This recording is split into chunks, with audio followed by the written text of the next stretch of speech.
Let's bring in Sami Nader, who's the director of the Levant Institute for Strategic Affairs. He joins us live from Beirut. Sami, thank you very much for your time.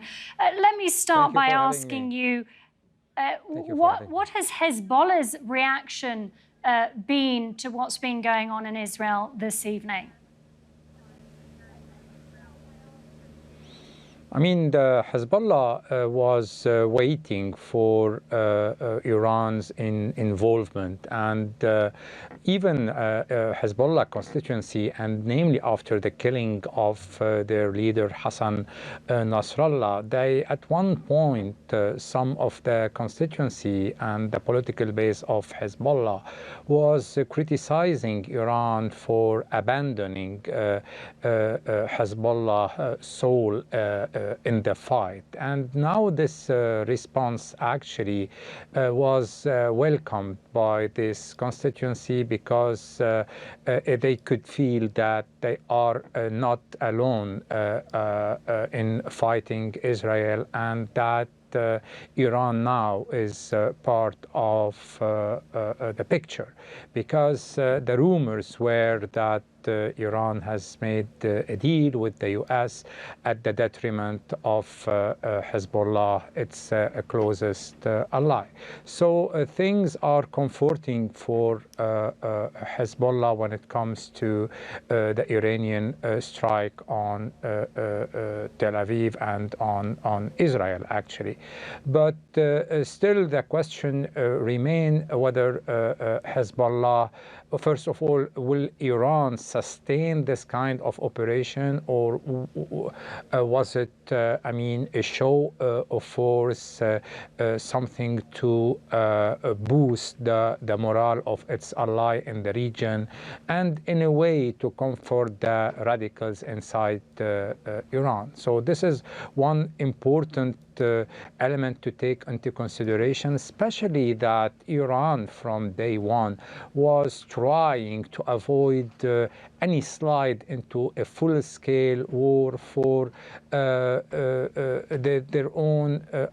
own national interest. It looks like Iran for the last 4 months took a different strategic direction by facilitating the election of a moderate president.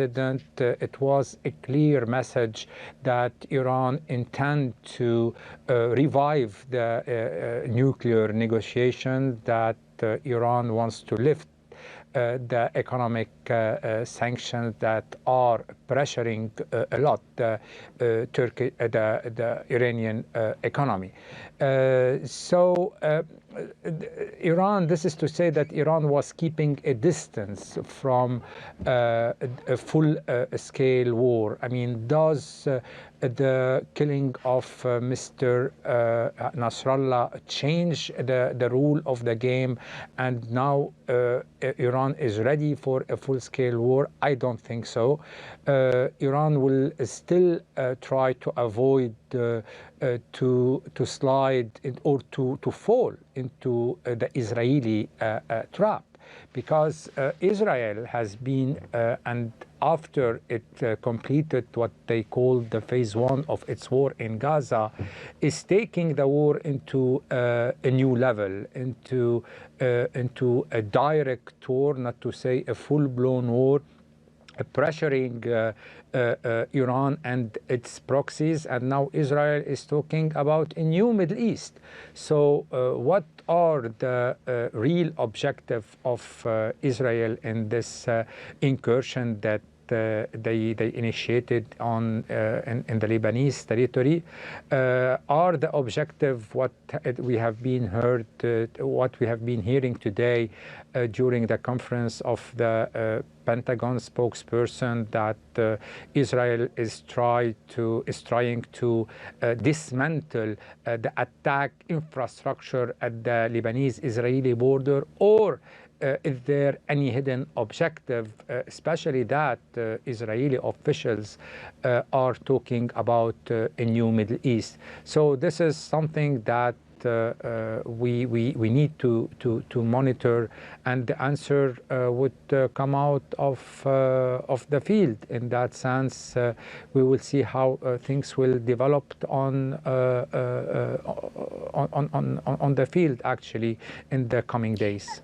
So, focusing on what's happening in Lebanon at the moment, because it has been so easy to get distracted away from Lebanon and what's going on there, given everything that's been going on this evening. But meanwhile, there are reports of a ground incursion by Israeli forces. Yet Hezbollah has been denying that that has started. Why, in your opinion, the counterclaims? What's going on here? I mean, it's either an Israeli maneuver trying to drag the Hezbollah fighter out of the tunnels, out of their hiding, in order to better identify their cache and to try to. So it's, I mean, either it's part of a maneuver, or it is the fact that really the Israel military operation will be localized and confined to the border, trying to destroy Hezbollah attack infrastructure along the borders. But keeping in mind that what Israel is still doing, I mean, it's still targeting Hezbollah top commanders, and one today they targeted a high commander in the southern suburb of Beirut.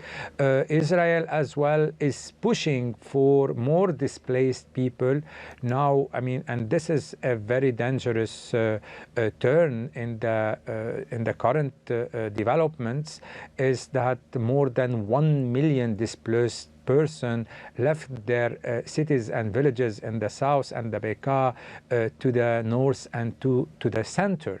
And it looks like here, I mean, Israel has grabbed a new bargaining chip by saying we will not allow the return of those displaced persons to their homes unless our resident in the Galilee region can go back safely to their home too. So this is, I mean, a very dangerous development, as I said. And the fight is, I mean, the military operation are still going. Whatever is the reality of the Israeli maneuver at the borders, and whatever is the reality of this incursion inside the Lebanese territory. But the Israel war against Hezbollah, and Israel trying to dismantle what they consider as the Iranian military asset in the region is continuing. And just as well to say that this is part of the war that is waged against Iran, because this is the core issue.